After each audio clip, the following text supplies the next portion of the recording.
Kumar Gautam S R open news India में आप सभी को स्वागत है। आज हम जेएनयू के अध्यक्ष जो बने हैं इनसे धनंजय पासवान जी, इनसे हम आज आप लोग को रूबरू मुलाकात करवाते हैं और इनसे कुछ हम लोग बात करते हैं जो किस प्रकार आपने कितने कठिनाइयों सह करके और आपने जो अध्यक्ष पद ग्रहण किया और क्या आप अपने मतलब कि समाज के लिए या जनता के लिए आप क्या कहेंगे, जैसा आप बात होते हैं। धनंजय जी नमस्कार। बहुत बहुत नमस्कार, आपका बहुत शुक्रिया। आपने जो मतलब कि जेएनयू के अध्यक्ष बना, इस पे कैसा आप महसूस कर रहे हैं? जी, महसूस बहुत अच्छा हो रहा है और मेरे से ज़्यादा महसूस मेरे समाज के लोग, मेरे गांव के लोग, मेरे परिवार के लोगों को हुआ है कि एक तो बड़ी मुश्किल का सामना करके लोग छोटे शहरों से दिल्ली जैसे बड़े शहर जाते हैं वहाँ पढ़ाई करने के लिए, और वैसे जगह पढ़ते हुए एक छात्र राजनीति में हिस्सा लेना। और छात्र राजनीति सिर्फ ऐसा नहीं है कि गाड़ियों से घूमना और लोगों पर अपना जुल्म चलाना, ऐसा नहीं होता। छात्र राजनीति का उसके लिए रास्ता तैयार करना कि वो आ सके, पढ़ सके, और उसके लिए संघर्ष करना विश्वविद्यालय में। मुझे लगता है कि ये हमारे लिए बहुत ज़रूरत है छात्र राजनीति में जाना, ताकि ज़्यादा से ज़्यादा लोग हमारे गुरारू से, हमारे गया से, हमारे बिहार से वहाँ जा सके। उनके लिए संघर्ष हमने जारी रखा है और एक बड़ी खुशी की बात है, हम सबके लिए बड़ी खुशी की बात है, हमारे संगठन के लिए, जो हमारा संगठन ऑल इंडिया स्टूडेंट एसोसिएशन। यहाँ जैसे कि आपके यहाँ जो जेएनयू में वहाँ पे मतलब कि बहुत सा और सा संगठन होगा, वो सबको अपने पछाड़ते हुए और मतलब कि इस मुकाम पर पहुँचे हैं, तो अपने मतलब कि जो है भी उसके लिए क्या कहेंगे अपने समाज के लिए या छात्र के लिए जो पढ़ना चाहते हैं जेएनयू में, उनके लिए आप क्या कहेंगे? जी, पहली बात तो ये है कि जिस संगठन से मैं आता हूँ, ऑल इंडिया स्टूडेंट एसोसिएशन, उसने एक भरोसा जताया है मुझ पर इस चुनाव में भी, और पूरी लेफ्ट यूनिटी, लेफ्ट के कुछ संगठन हम साथ मिलकर चुनाव लड़े। और उसके अलावा जो हमारे विरोध में थी, जो सत्ताधारी पार्टी है अभी भारतीय जनता पार्टी, उसका जो छात्र संगठन है अखिल भारतीय विद्यार्थी परिषद, वो हमारे अपोजिशन में थी। उसके अलावा भी और कई पार्टियां थी जो हमारे खिलाफ लड़ रही थी। अब भाजपा की जितनी नीतियां हैं, सारी की सारी शिक्षा विरोधी आ रही हैं। अभी आज आप देखिए कि शिक्षा में इतनी गिरावट हो रही है। नेशनल एजुकेशन पॉलिसी के नाम पर जो मार्जिनलाइज्ड सेक्शन के लोग हैं, हाशिए पर के लोग हैं, उसको शिक्षा से दूर किया जा रहा है। तो यही सारे सवाल हमारे लिए थे और उसी में हम चुनाव लड़ रहे थे, इसी सारे सवालों पर कि हमें शिक्षा को बचाना है, हमें शिक्षा का रक्षा करना है, ताकि गरीब से गरीब बच्चा विश्वविद्यालय में पढ़ सके, विश्वविद्यालय का दरवाजा खुला रह सके। और एक हमारी जीत हुई और देश की जनता ने भी देखा, विश्वविद्यालय के लोगों ने भी देखा कि एक दम यहाँ के छात्र राजनीति में है, और उसके साथ साथ एक दम आयशा में भी है और एक दम धनंजय में भी, एकदम कह लीजिए कि जो इस तरह की राजनीति, प्रगतिशील राजनीति करते हैं, उनमें है कि अभी बचाया जा सकता है। तो एक भरोसा जताया और एक जीत हुई। और दूसरी बात है कि जेएनयू, मैं बिल्कुल नहीं चाहता हूँ कि लोग ज़्यादा से ज़्यादा जेएनयू जाएं और दिल्ली विश्वविद्यालय जाएं पढ़ने के लिए। मेरी चाहत ये है कि इन जो छोटे शहर हैं, गया में, बिहार में, यहाँ पे जेएनयू जैसे विश्वविद्यालय जैसे सुविधाएं, ये सवाल है हमारा। लेकिन हाँ, अगर नहीं है तो बिल्कुल लोग जा रहे हैं और बतौर आयशा, बतौर हम संगठन फ्री कोचिंग करवाते हैं। और जिसमें आप देखिए कहाँ कोचिंग करवा रहे हो? फ्री जो कोचिंग हम जेएनयू में ही कोचिंग करवाते हैं। ऑनलाइन कोचिंग चलती है कि जो बीए के लिए, एमए के लिए ये कोचिंग चलती है और लोग आते हैं, मतलब उसमें बहुत सारे बिहार की बहुत बड़ी संख्या में लोग आते हैं, वहाँ पढ़ते हैं और एडमिशन भी लेते हैं। बिहार के लोग बहुत हैं वहाँ पे जो पढ़ाई कर रहे हैं, और सारे संघर्ष उसके साथ आए हैं कि यहाँ जिस तरह की सुविधाएँ हैं उसको वो चुनौती देते हैं कि हम कम सुविधा में भी बेहतर पढ़ाई कर सकते हैं और जेएनयू जाकर एक अच्छी सुविधा का लाभ उठा सकते हैं। तो मुझे लगता है कि दोनों बातें ज़रूरी हैं कि लोग जाएं भी, लेकिन हमारी मांग भी ये है कि बिहार के छोटे छोटे ब्लॉक्स में जेएनयू जैसी सुविधा हो, दिल्ली विश्वविद्यालय जैसी सुविधा हो, हैदराबाद विश्वविद्यालय जैसी सुविधा हो, कि लोग को जाना ना पड़े। सर एक बात और, क्या मतलब कि ये सुविधा आपने यहाँ गया में या पटना में है या अरवल जैसा छोटा सा जिला है, 5 प्रखंड का जिला है, क्या यहाँ पर ऐसा सुविधा मिल सकता है? बिल्कुल बिल्कुल मिल सकती है। अगर सरकार को अगर शिक्षा के प्रति ज़रा सा भी लगाव हो। देखिए, शिक्षा का मतलब ये नहीं होता है कि डिग्री ले लेना। शिक्षा का मतलब होता है आप एक इंसान बनाना, समाज को आगे बढ़ाने का काम करना है, जो पढ़े। शिक्षा का ये काम नहीं है सिर्फ यूनिवर्सिटी का क्यों डिग्री ले लिया और नौकरी कहीं लग गई और उसी तरह की ज़िंदगी चल रही है। वो एक इंसान बनता है, समाज को आगे बढ़ाने का काम करता है।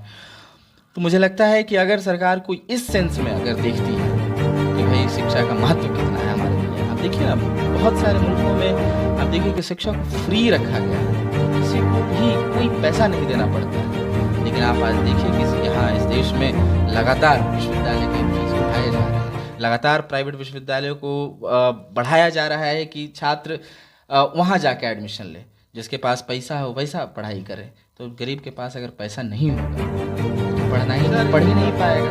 तो अभी में हमने एक सर्वे किया, तो उस सर्वे के दौरान पता चला कि वहाँ पे कुछ मतलब बच्चे पढ़ना चाहते हैं, लेकिन वहाँ पर जाकर के वहाँ के जो ऊंची जाति जिसे कहते हैं वो आदमी गरीब परिवार जैसे भूया मुसर जिसे कहा जाता है, उसके बच्चे को वहाँ पढ़ने से रोका जा रहा है। उसके लिए क्या कहेंगे आप? देखिए एक तो ये अरवल जिला का सर मैं सही बात बता रहा हूँ, हमें कई बार लगता था जब हम बड़े शहरों में रहते थे तो लगता था कि अरे ये सब तो बहुत कम होता है, क्योंकि शहरों में आपको है जातिवाद पूरी तरह से व्याप्त है, लेकिन आपको बहुत डायरेक्ट नहीं होता, बहुत इनडायरेक्ट तरीके से होता है विश्वविद्यालय कि आपका एडमिशन रोक देंगे, आपको मार्क्स कम देंगे। लेकिन वहाँ तो सब जैसा बहुत करना चाहती है लेकिन कर नहीं पाती है, क्योंकि कैमरा की नज़र है। दिल्ली में आप जानिए कि बहुत सारी है, लेकिन वो अलग अलग तरीके से आपके साथ जातिवाद बनेंगी, आपका नंबर कम दे देगी, आपका एडमिशन में बहुत दिक्कत करेगी आप। और लेकिन मैं यहाँ की बात बता रहा हूँ कि जिस तरह का इतिहास रहा है वो एकदम आज भी उसी तरह से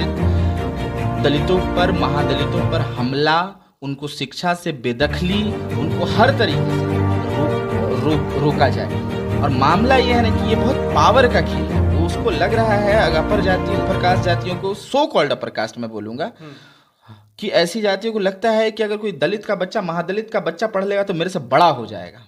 यही चाहती है और वही पावर को मेंटेन करना चाहती है। लेकिन आज ऐसा वक्त बदल रहा है, जैसे लोग विश्वविद्यालय जा रहे हैं, आप जैसे लोग पत्रकारिता कर रहे हैं, तो बदल रहा है वक्त। और ये जनरेशन, जो मौजूदा जनरेशन है, जो मौजूदा लोग हैं, वो इसको बदलाव करने जा रहे हैं। वो इस जातिवाद जो व्यवस्था है उसको लात मारेंगे और सबको शिक्षा मिले इसकी पैरवी करेंगे। और उसके साथ साथ अगर इस तरह की घटनाएं हो रही हैं तो हम बिल्कुल पूरी तरह से चाहेंगे कि सरकार इस पर ध्यान दे। और ज़रूरी है आज, और इसको सिर्फ ऐसा नहीं है कि पॉलिसी के स्तर पे, पॉलिसी के स्तर पर भी और सामाजिक स्तर पे भी इसमें बदलाव आना पड़ेगा।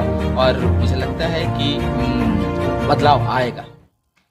सर, जो बच्चे पढ़ना चाह रहे हैं लेकिन उनको पढ़ाई लिखाई से वंचित किया जा रहा है, तो उसके लिए सर मतलब क्या आप उनके लिए यही है कि जो लोग बोल रहे हैं, जैसे आपके पास पता है, आप सवाल भी कर रहे हैं, तो आपकी एक जिम्मेदारी बनती है कि आप उनके लिए लड़ेंगे।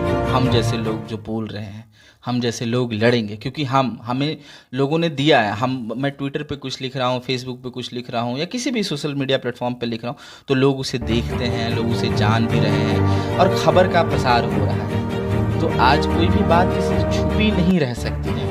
तो मुझे लगता है इन सारी चीज़ों को हमें ज़्यादा से ज़्यादा फैलाया जाए और बताया जाए कि इस तरह की घटनाएँ हो रही हैं कि जात के नाम पर, जाति देखकर आपको क्लासरूम में नहीं घुसने दिया जा रहा है, जाति देखकर आपको खड़ा नहीं छूने दिया जा रहा है, आपको मार दिया जा रहा है, आपकी हत्याएं हो जा रही हैं। तो इन सारे खबरों को फैलाया जाए और बहुत एकताबद्ध होकर हमें, मुझे लगता है कि ये बहुत छोटी प्रक्रिया नहीं है इसको ख़त्म करने की।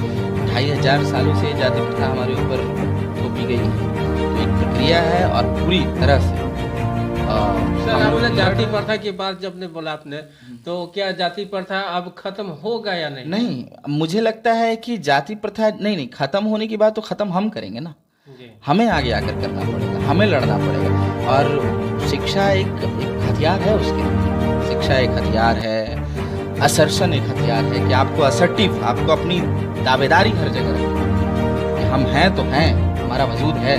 और इसी तरह से हमें काम करना पड़ेगा। अम्बेडकर हर एक चीज़ को सहते हुए उन्होंने संविधान भी लिखा और हम लोग को भी आगे बढ़ाया, समाज के लोगों को आगे बढ़ाया। इस देश में आप देखिएगा, बिहार की अगर हम राजनीति की बात करें तो जहाँ रणवीर सिन्हा जैसी ताकतें दलितों को मार रही थी, उनके गांव के गांव जला दे रही थी, तो वहाँ भाकपा माले जैसा संगठन आता है और मजबूती देता है, वहाँ पे पूरी ताकत के साथ खड़ा होता है। और जानिए कि विधानसभा में भी उसी तरह से हमारी गूंज उठती है, दलितों दमितों की आवाज़ को लेकर हम आवाज़ उठा रहे हैं, सड़कों पर भी उसी तरह से लड़ रहे हैं। तो हमको एकताबद्ध होकर इस लड़ाई को लड़ने की ज़रूरत है। और ऐसे लोग जो चाहते हैं कि पावर मेंटेन करना, उनके पावर को ज़मीन को ध्वस्त करना पड़ेगा, लेकिन ध्वस्त करना। बिल्कुल। चलिए, अब हम पली पासवान जी हैं, तो इनसे कुछ हम बात करते हैं। इनसे हम थोड़ा सा बाबा साहब को लेकर के बात करेंगे कि बाबा साहब अभी तक दलितों के लिए बहुत कुछ किए, और उन पे जैसा आप प्रकाश डालिए जो हमारे बच्चे पढ़ सकें। और उन पे अभी बहुत सा मतलब कि प्रखंड में, जिला में, गांव में अत्याचार किया जा रहा है दलितों पर, तो उस पर सर आप क्या कहेंगे? धन्यवाद, बहुत बहुत। मेरा गला खराब है, लेकिन आज मैं पुनः बाबा साहब को याद करता हूँ कि आज 2930 सालों के बाद एक दलित का बेटा जेएनयू जैसे संस्थान में, जो एक नेशनल लेवल का संस्थान है, वहाँ अगर जगह बना पाता है तो आज बाबा साहब की देन है। वरना आप और हम सबको पता है कि इस देश में जिस इंसान से घड़ा छुआता था, पानी छुआता था, स्कूल छुआता था, कपड़ा पहनने का अधिकार तो नहीं था, और उस इंसान ने, एक इंसान ने पूरे देश को एक नियम में बांध दिया, उसका नाम डॉक्टर अंबेडकर है। पुनः मैं अपनी बातों को दोहराते हुए कहना चाहता हूँ कि आज अगर बाबा साहब नहीं होते, अगर ये भारत, हमारे भारत देश में संविधान नहीं होता, लोकतंत्र नहीं होता, आपको लगता है कि एक दलित का बेटा जेएनयू जैसे संस्थान में छात्र संघ का अध्यक्ष चुना जाता? तो आज वो बाबा साहब की देन है। आज वो बाबा साहब की देन है, वो शिक्षा की देन है कि आज हम उनको बरोबरी कर रहे हैं, हम उनके सामने बैठ रहे हैं जो हमको देखना नहीं चाहते थे, हमको बैठने देना नहीं चाहते थे, हमें कपड़ा पहनने नहीं देना चाहते थे, हमें चापाकल पे पानी पीने से मारा जाता था, ठीक है। लेकिन आज इस देश को गौरव है कि डॉक्टर बाबा साहब जैसे एक व्यक्ति नहीं, व्यक्तित्व आया और पूरे देश के एक मानचित्र को बदल दिया, भारत देश की आकृति को बदल दिया, पूरे भारत देश को बदल दिया। और आज लोकतंत्र संविधान की देन है कि आज हम सभी सब बिना चिंता के, यानी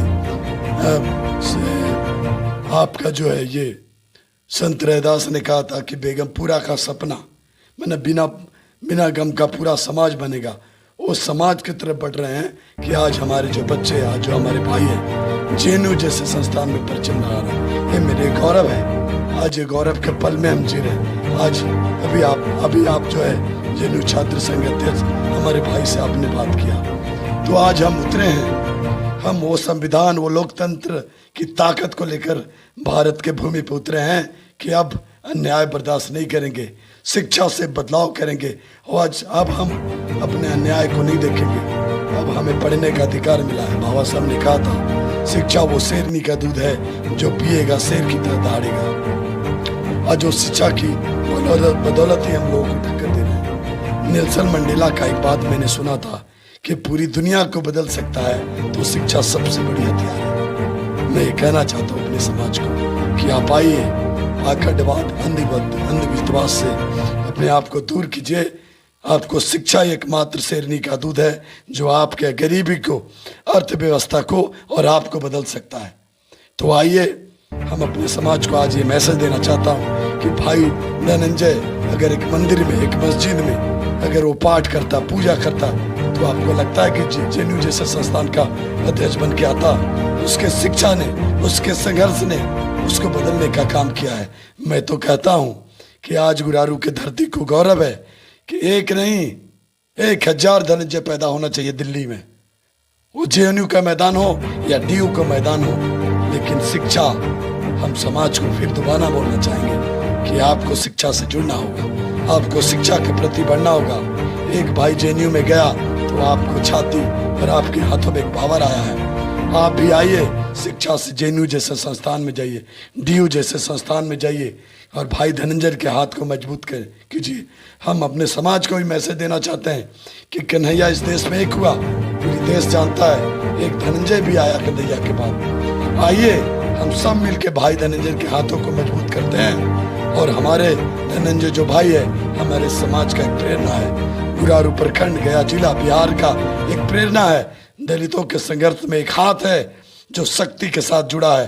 तो आइए हम उसी हाथों को और मजबूत करते हुए हम शिक्षा को साक्षी मान के अपने जीवन में उतार के अपने जीवन को बदलने का काम करें। मुझे गर्व है, भाई धनंजय को बहुत आभारी हूँ। मैं बहुत बहुत शुभकामना देता हूँ, और उनके संघर्ष में पूरा समाज खड़ा है।